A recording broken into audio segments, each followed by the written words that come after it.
Red మీరు అది పెట్టండి, నేను లోపల దీపక్ గారితో మాట్లాడతాను.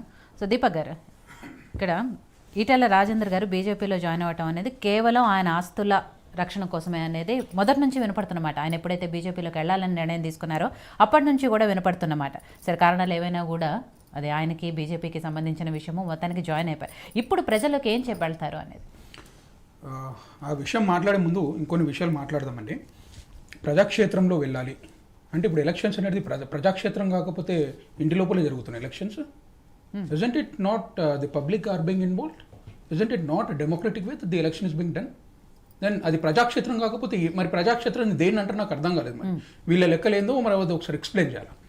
ఇది పక్కన పెట్టుకుంటే బీజేపీతో కలిసి ప్రజాక్షేత్రంలో పోతే అంటే బీజేపీ ఏదో టెర్రరిస్ట్ పార్టీ అనే విధంగా మాట్లాడుతున్నారు వీళ్ళు. బీజేపీలో జాయిన్ అవుతే ఒక టెర్రరిస్టులు జాయిన్ అవుతారు అన్న విధంగా వీళ్ళు మాట్లాడుతున్నారు. So what is wrong in joining BJP if he intense to join? That is my first question.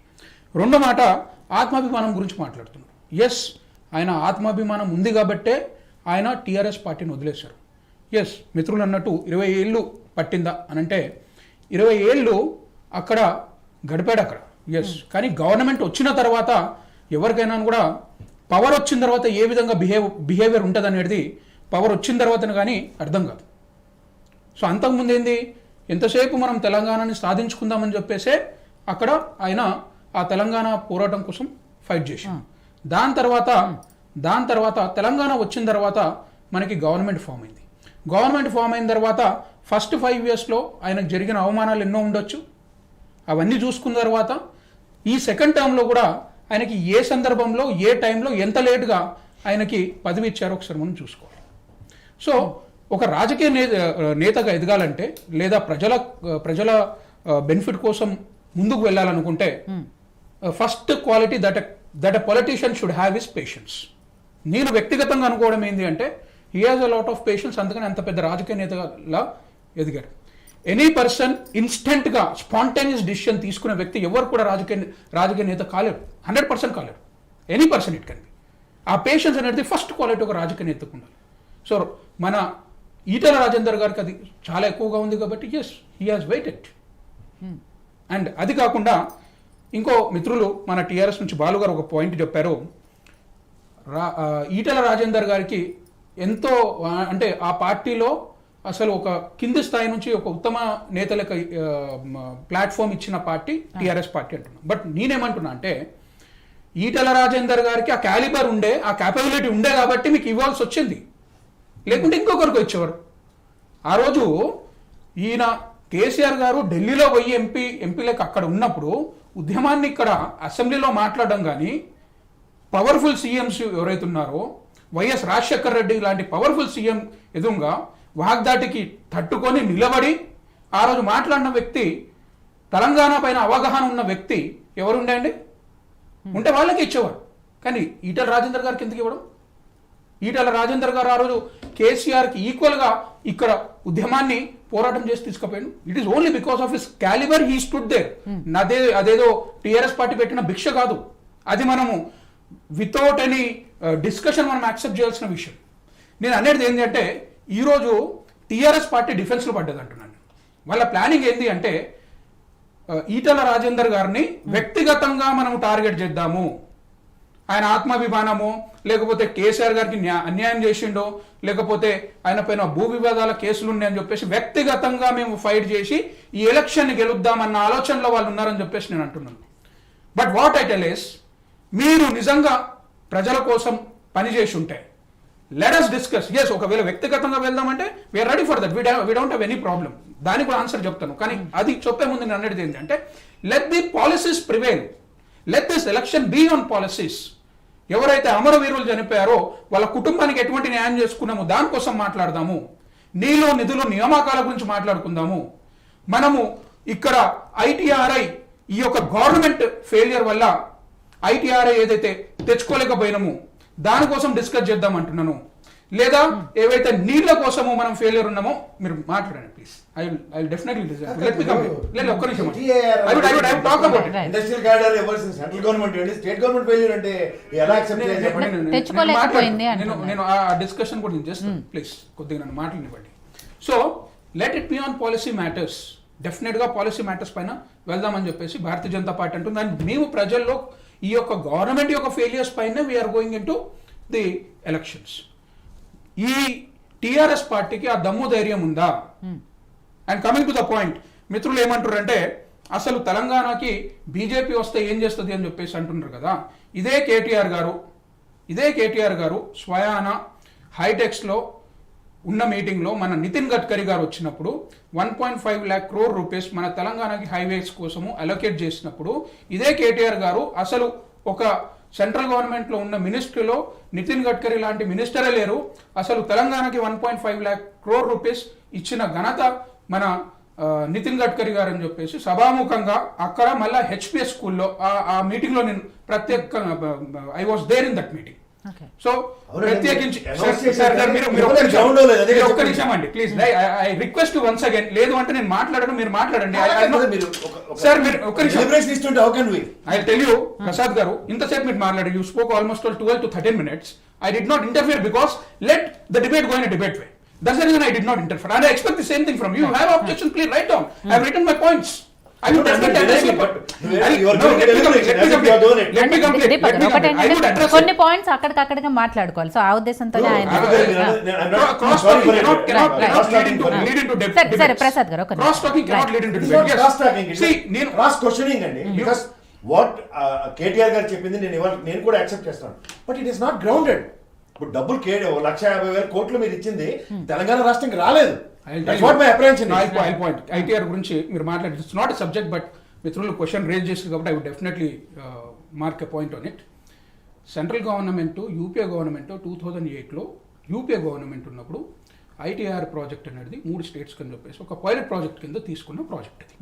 ఆ ప్రాజెక్ట్కి 15,000 crore rupees down the line మన తెలంగాణలో ఇన్వెస్ట్ చేద్దాము. డౌన్ ది లైన్ 25 yearsలో మనకి ఇక్కడ 50 లక్షల ఉద్యోగాలు కల్పించవచ్చు అని చెప్పేసి ఉన్న ఒక ప్రాజెక్ట్. 2008 నుంచి మనకు ఓకే ఇక్కడ తెలంగాణ ఉద్యమం నడిచింది, దానిపైన కాంగ్రెస్ ప్రభుత్వం ఏం చేయలేదనుకుందాం. 2014 నుంచి 2015, 2016, 2017 central government was keep on telling, but 2015లో సెంట్రల్ గవర్నమెంట్ అది 4,500 crore రూపీస్ ఉంటే 3,800 change crore rupees central government allocate చేసింది. అందులోంచి 160 crores రిలీజ్ చేసింది. చేసిన తర్వాత ఎంతసేపు డిపిఆర్స్ ఇవ్వమంటే ల్యాండ్ అక్విజిషన్స్ కోసము వీళ్ళకి ఇన్ఫ్రాస్ట్రక్చర్ కోసము ల్యాండ్స్ ఎక్కడ కల్పిస్తున్నారు, ఎందుకంటే 50,000 ఎకరాల భూమి అవసరం ఉండే. That has to be through out the Hyderabad. So దానికి సంబంధించి ఇన్ఫ్రాస్ట్రక్చర్స్ మీరు ఏం చేశారు, దానికి సంబంధించి ల్యాండ్ అక్విజిషన్స్ ఏం చేశారు, దానికి సంబంధించి డిపిఆర్ ప్రాజెక్ట్స్ ఇవ్వమంటే వీళ్ళు డిపిఆర్స్ ఇవ్వకుండా ల్యాండ్ అక్విజిషన్స్ చేయకుండా, and the central government was keep on warning, ఇదే కనుక అవుతే we have to rethink on this అని చెప్పేసి పదే పాయింట్అవుట్ చేసింది. 2015, 2016, 2017 there was a warning, and in 2017 we clearly told ఈ ప్రాజెక్ట్ని వైప్ డౌన్ చేస్తున్నాం మేము ఈ ప్రాజెక్ట్. ఎందుకంటే ఈ ప్రాజెక్ట్ మీద అనుకుంటున్నాము, దీనిపైన స్టేట్ గవర్నమెంట్ స్పందించి ఒకవేళ పని చేయలేని పక్షంలో we cannot take this project ahead అని చెప్పేసి సెంట్రల్ గవర్నమెంట్ స్టాప్ చేసింది. సో డిపిఆర్ ఫెయిలియర్స్, డిపిఆర్ కూడా చేయలేని పక్షం ఫస్ట్ పాయింట్. రెండో point, the central government has release 160 crores. నేను అనేది ఏంటి అంటే 15,000 crore రూపీస్ ప్రాజెక్ట్లో 160 crore రూపీస్ సెంట్రల్ గవర్నమెంట్ ఇచ్చింది. మీకు కావాల్సింది ఏంది, ఫస్ట్ డిపిఆర్ ప్రజెంట్ చేయడం. డిపిఆర్ ప్రజెంట్ చేసే సత్తా కూడా లేకుండా వీళ్ళకి. ఇది ఓకే, ఒకవేళ సెంట్రల్ గవర్నమెంట్ డబ్బులు వేయలేదు అనుకుందాం, లెట్ us కన్సిడర్ డబ్బులు వేయలేదు అనుకుందాం. 15,000 crore నుంచి central government maximum 4,000 crore rupees ఇస్తామని చెప్పేసి ముందటి నుంచి యాక్సెప్ట్ చేశారు. 11,000 crores ఎవరు ఇవ్వాలి, స్టేట్ గవర్నమెంట్ ఇవ్వాలి. సో స్టేట్ గవర్నమెంట్ ఎన్ని డబ్బులు పెట్టింది, ఓకే సెంట్రల్ గవర్నమెంట్ ఇవ్వట్లేదు, we'll take an initiative, we'll start up the project, we'll invest at least 1,000 crores or 2,000 crore rupees అని చెప్పేసి స్టేట్ గవర్నమెంట్ ఏమైనా చేసిందా? Why did not the state government do that? అది చేసి దాని తర్వాత ప్రాజెక్ట్ కంటిన్యూషన్ ఎందుకు చేయలేకపోయింది? This was the reason the project has been scrapped. So ఎందుకంటే ఈ ఐఎమ్ టాకింగ్, ఎందుకంటే పాలసీ మ్యాటర్స్ పైన ఈ ఎలక్షన్స్ పోవాలని చెప్పేసి నేను అంటున్నాను. సో వీళ్ళు ఎంతసేపు పాలసీ మ్యాటర్స్ కాకుండా ఆత్మగౌరవం ఉంది కాబట్టే బడుగు బలైన వర్గాలు, ఉద్యమకారులు, ఉద్యోగులు, నిరుద్యోగులు వీళ్ళందరూ కూడా స్టేట్ వైడ్ గా మన ఈటల రాజేందర్ గారి కోసము ఫైట్ చేద్దానికి వచ్చింది. I would definitely ask a question, ఒకవేళ ఆత్మగౌరవం గురించి మాట్లాడుకుంటే అసలు టీఆర్ఎస్ గవర్నమెంట్ ఏం ఆత్మగౌరవం ఉంది, లేదా కాంగ్రెస్కి ఏం ఆత్మగౌరవం ఉందని చెప్పి నేను అడుగుతున్నాను. ఎందుకంటే టీఆర్ఎస్ గోను ఇక్కడ ఒక 5 నిమిషాల టైం, ఒక 2 నిమిషాల టైం ఇవ్వాలి మేడం. టీఆర్ఎస్ వాళ్ళకి నేను ఎందుకు అంటున్నా అంటే ఆత్మగౌరవం గురించి మాట్లాడుకుంటే నై తెలంగాణ అన్న దొంగలని తీసుకొచ్చి ఈరోజు మంత్రి పదవులు ఎట్లు ఇచ్చిర్రు, పక్క పార్టీలో ఉన్న లీడర్లని, ఎమ్మెల్యేలని, 12 మంది ఎమ్మెల్యేలని రాజీనామా చేసుకోకుండా వాళ్ళ పార్టీలో తీసుకున్నారు. సో అప్పుడు ఆత్మగౌరవం వీళ్ళకి కనిపించలేదా? ఇదే కాంగ్రెస్ పార్టీ వాళ్ళకి నేను అడుగుతున్నాను. కాంగ్రెస్ పార్టీ ఎప్పుడు కూడా ముస్లింల కోసం పనిచేస్తున్న పార్టీ అని చెప్పేసి, లేదా ఈ భారతదేశంలో ముస్లింలకే ఈ రిసోర్సెస్ పైన ప్రాథమిక హక్కు ఉన్నది అని చెప్పేసి అప్పటి ప్రైమ్ మినిస్టర్ మన్మోహన్ సింగ్ గారు ఇచ్చిన స్టేట్మెంట్. సో వీఆర్ ఫర్ ముస్లింలను కాపాడే పార్టీ ఈ పార్టీ, కాంగ్రెస్ పార్టీ అని చెప్పుకునే పార్టీ. రామజన్మభూమి కోసము వివాదాలు పెట్టి అసలు రాముడు కాల్పితం అని చెప్పేసి, రామాయణం కాల్పితం అని చెప్పేసి రామసేతు తీసేయడానికి ప్రయత్నించిన పార్టీ కాంగ్రెస్ పార్టీ. సార్ మీరు వినండి, దాంతో కాంగ్రెస్ పార్టీ వాళ్ళు ఉన్నారు కాబట్టి దానికి వాళ్ళు ఆన్సర్ చేస్తారు. మీరు కంప్లీట్ చేస్తే శ్రీనివాస్ రెడ్డి గారు మాట్లాడారు. సో ఈ రోజు నన్ను అడిగేది ఏంటంటే, అంత ఇలాంటి పార్టీ పక్క రాష్ట్రంలో మహారాష్ట్రలో ఎవరైతే బాల్ ఠాక్రే గారి నేతృత్వంలో ఉన్న పార్టీ, ఆ పార్టీ ఏమన్నదంటే, బాల్ ఠాక్రే గారు ఏమనంటే ఎవరన్నా పోయి కాంగ్రెస్ తో కలిస్తే కొజ్జా వాళ్ళు అని చెప్పారు. కాంగ్రెస్ లో ఉన్న వాళ్ళు కొజ్జా వాళ్ళు అన్న పాయింట్ యూజ్ చేసిండు. అలాంటి సార్ లెట్ మీ కంప్లీట్.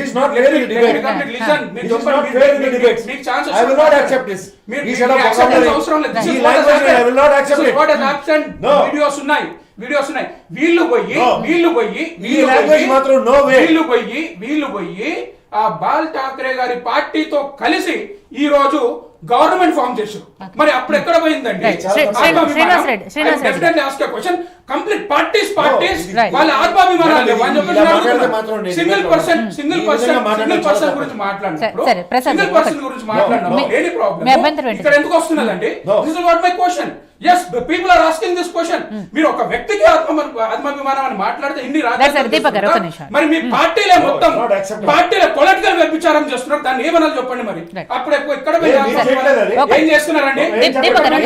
చెప్పండి. మీరు అడగండి, నేను చెప్తాను. అడగండి.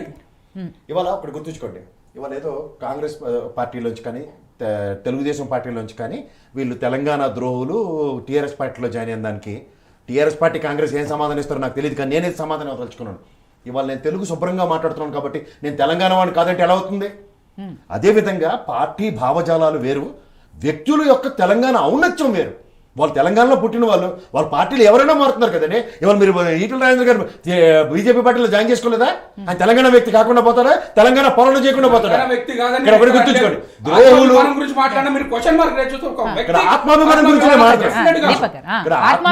గురించి మాట్లాడుతున్నప్పుడు ఎప్పుడైనా సరే పొలిటికల్ సెండ్రమ్స్ లో, ఎప్పుడైనా సరే పొలిటికల్ ఈక్వేషన్స్ లోను ఒక పార్టీ నుంచి ఒక పార్టీ అనుసంధానించుకోవడం సర్వసాధారణమైన ప్రక్రియ. ఇదే విధంగా బాల్ ఠాక్రే గారి భావజాలం హిందూ భావజాలమే అనుకుంటే మొన్నటిదాకా మీతో అనుసంధానించుకుని ఆయన ఇవాళ మీకు ఆ పార్టీ ఎందుకు బయటకు వచ్చింది? Shiv Sena party is not with NDA, is not with BJP. అంటే భావజాలాలు ఇంత మీరు చెప్పేసిన ఇందాక ఒక వొకాబులరీ వాడారు కదా, ఒక నేషనల్ పార్టీ మీద 74 సంవత్సరాలు ఈ స్వతంత్రావనిలో ఎన్ని రోజులు ఎన్ని పోరాటాలు చేస్తే ఇవాళ సంపాదించినవన్నీ మీరే అమ్ముతున్నారు. ఇందాక మీరు ఐటీ కార్డర్ గురించి మీ ఇష్టం వచ్చింది చెప్పేస్తారు. మీరే చెప్పారు కదా, నేనేం చెప్పక్కర్లే. చూడండి, అదే కదా 3,800 కోట్లు ఏదైతే అలొకేట్ చేశారో 166 కోట్లు ఇచ్చారట. ఇప్పుడు మీరు ఐటీ కార్డర్ కోసం చెప్తున్న పనుల్లో లింగంపల్లి దగ్గర నుంచి లింగంపల్లి దాకా కాదు, రామచంద్రాపురం దగ్గర నుంచి మొదలెట్టుకుంటే, అంటే ఐటీ ఔటర్ రింగ్ రోడ్ నుంచి చూసుకుంటే ఇవాళ ల్యాండ్ ఎక్విజిషన్స్ కానీ ఏ విధంగా దాని మీద ఫ్లైఓవర్స్ నడుస్తున్నాయో, ఎన్ని బిల్డింగ్లు పక్కవన్నీ కొడుతూ ఆ రోజు ఎన్టీ రామారావు గారు గవర్నమెంట్లో ఇచ్చిన ఒక్కొక్క ఉచిత ఇల్లు ఏమంటారు చూడండి, రామారావు ఎన్టీఆర్ గృహ పథకం కింద ఇచ్చిన అవన్నీ కూడా వాళ్ళు ఎక్వైర్ చేసుకుని 2013 భూ నిర్వాసితుల చట్టం ప్రకారం వాళ్ళు కాంపన్సేషన్స్ పే చేసుకుంటూ ప్రభుత్వం తీసుకోవాల్సిన ప్రభుత్వ నిధులు తీసుకుంటూ ఇవాళ ఎక్కడ దాకా ఫ్లైఓవర్లు నడుస్తున్నాయో చూసుకోండి. ఇటుపక్క బాలనగర్ కానీ ఏదైనా సరే. అంటే నేను అంటుంది ఏంటంటే, నువ్వు ఇచ్చిన డబ్బులు 150,000 కోట్లు స్టేజ్ మీద కూర్చొని అనౌన్స్ చేసి వెళ్ళిపోయిన తర్వాత గ్రౌండ్ అయిన డబ్బులు ఎంతో చెప్పమంటే అవి మాత్రం ఈ రోజు దాకా చెప్పరు. ట్రిపుల్ ఆర్ ఎక్కడ వచ్చిందండి 18,000ది Right, it goes by face value. ఒక It నిమిషం goes by Deepak. face value face. మనం అవునా, శ్రీ- నాకు తెలుసు. శ్రీ- మీకు కూడా ఒక తెలుసు. నిమిషం దీపక్. ఒకటే రోజు ఒక లక్ష యాభై శ్రీనివాస్ రెడ్డి గారు కోట్లు మాట్లాడాలి ఇంకా. Please ఒక tell me. నిమిషం. నేను ఒక ఇంకో నిమిషం. నాది ఒక్క నిమిషం. అదే, DPR ఒక విషయంలో నేను నిమిషం. మాట్లాడుతున్నాను. Please, sensible గా reasonable ఒక్క నిమిషం, గా ఒక్క నిమిషం. మాట్లాడు. 1,50,000 కోట్లు దీపక్ గారు, ఒక ఇస్తారా? నిమిషం. Please, sensible గా నేను అడుగు. చెప్తుంది అదేనండి డిపిఆర్ ప్రాజెక్ట్ మీరు ఒకటి గుర్తుంచుకోండి ఇక పక్కనున్న ఆంధ్ర రాష్ట్రం ఎలా నాశనం అయిందో ఇక్కడ తెలంగాణ కూడా నాశనం చేయడానికి బీజేపీ వేస్తున్న పునాదుల గురించి చెప్పాలి. ఆనాటి పోలవరం ప్రాజెక్ట్ కానీ ఈ రోజు గ్రౌండ్ అవుతున్న ఆంధ్రప్రదేశ్ రాష్ట్రం ఆనాటి ఒక జీవీఎల్ అనే వ్యక్తి మన రాష్ట్రానికి సంబంధం లేని వ్యక్తి యూపీ నుంచి ఎక్కడో గెలిచిన ఆయన యూసీ ఇవ్వలేదు అన్న దానికి ఇవాళ డిపిఆర్ ఆయన మన ఆంధ్రాకి సంబంధించిన వ్యక్తి కదా ఇక్కడ గెలిస్తే ఇక్కడ ఆంధ్ర ఉండండి. కంటెంప్లేటింగ్ యువర్ పాయింట్ Yes, నేను contemplate చేస్తాను. ఆ విషయాన్ని contemplate చేస్తాను. మాట్లాడితే తెలంగాణ నాకు వ్యక్తి తెలంగాణ కాదు. ఆయన ఆంధ్ర రాష్ట్ర వ్యక్తి ప్రయోజనాలు కాదా? important. అంటే వేరే దగ్గర నుంచి వస్తే No way. కదా నేను ఎట్లా కాదు? అప్పుడప్పుడే చెప్తాను. How is it not ఇవాళ possible? DPR అనేది You are contemplating on your ఒక point. 1,50,000 crores worth of project primary project approval లేకుండా డిపిఆర్ లేకుండా ఏ ప్రాతిపదిక మీద 1,50,000 కోట్లు ఎలకేట్ చేశారో చెప్పనండి ఒకసారి. ఇది ఏమైనా దేవుడు కొరకు నుంచి వరాలు ఇచ్చి కార్యక్రమం 1,50,000 కోట్లు ఒక ప్రాజెక్ట్ మీద వినియోగం చేస్తున్నట్టే ప్రాజెక్ట్ రిపోర్ట్ లేకుండా 1,50,000 కోట్లు ఎలా ఎలకేట్ చేస్తారు? That is the primary question. And phases wise గా ఎప్పుడైతే డిపిఆర్ ప్రాజెక్టులు ఇప్పుడు ఉదాహరణకి లింగంపల్లి దగ్గర ఒక ఫ్లైఓవర్ వేయడానికి రోడ్లు ఎక్విషన్కు 2013 భూ నిర్వాసితుల చట్టం ప్రకారం ఎంత compensation that is phase wise వచ్చే డబ్బులు. అందుకే సోదరుడు చెప్పాడు చూడండి 3,800 కోట్లు 166 కోట్లు మాత్రం రిలీజ్ చేశారంటే ఆ పర్టికులర్ ఫేజ్ కి 3,800 కోట్లు ఎలకేట్ చేయవలసిన బాధ్యత ఉంటే అందులో 166 కోట్లు మాత్రమే రిలీజ్ చేసి మాత్రమే రాటిఫై చేసేసారు. గవర్నమెంట్ 15 ఐటీ కారిడార్ రాష్ట్ర విభజన చట్టంలో తెలంగాణ రాష్ట్రానికి ప్రసాదించిన వరం వీళ్ళెవరైనా ఆపాయానికి విభజన హామీలో విభజన చట్టంలో ఉంది అది. వీళ్ళు ఏది పడితే అది వీళ్ళు డెసిషన్ తీసుకుని వీళ్ళకి అనుగుణంగా వీళ్ళకి కావాల్సిన గుజరాత్ రాష్ట్రాలకి గుజరాత్ ప్రాంత ప్రజలకు మాత్రం ఎలా కావాలంటే డిపిఎల్ కావాలంటే ఎలా కావాలంటే అలా మలుచుకుని చేసుకునే ప్రక్రియకి వాళ్ళు తెలుగు రాష్ట్రాలు అనుసంధానించుకుంటే జరిగే పని పడుకున్నదా సోయిలెన్ గవర్నమెంట్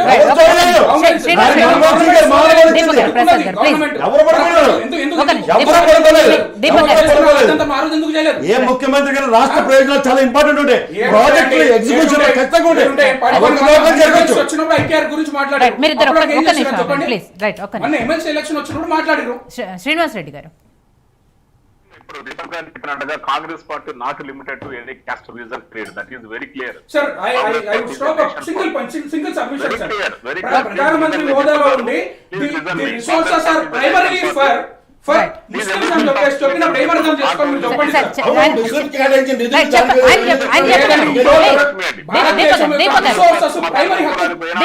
ఆయన ఆన్సర్ ఆయన చెప్పనివ్వండి ఒక నిమిషం.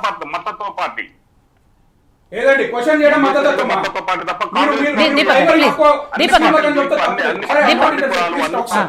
సమూహమే ఇవాళ కాంగ్రెస్ పార్టీ అంతే తప్ప దీనికి మతానికో కులానికో ప్రాంతానికో ఏనాడు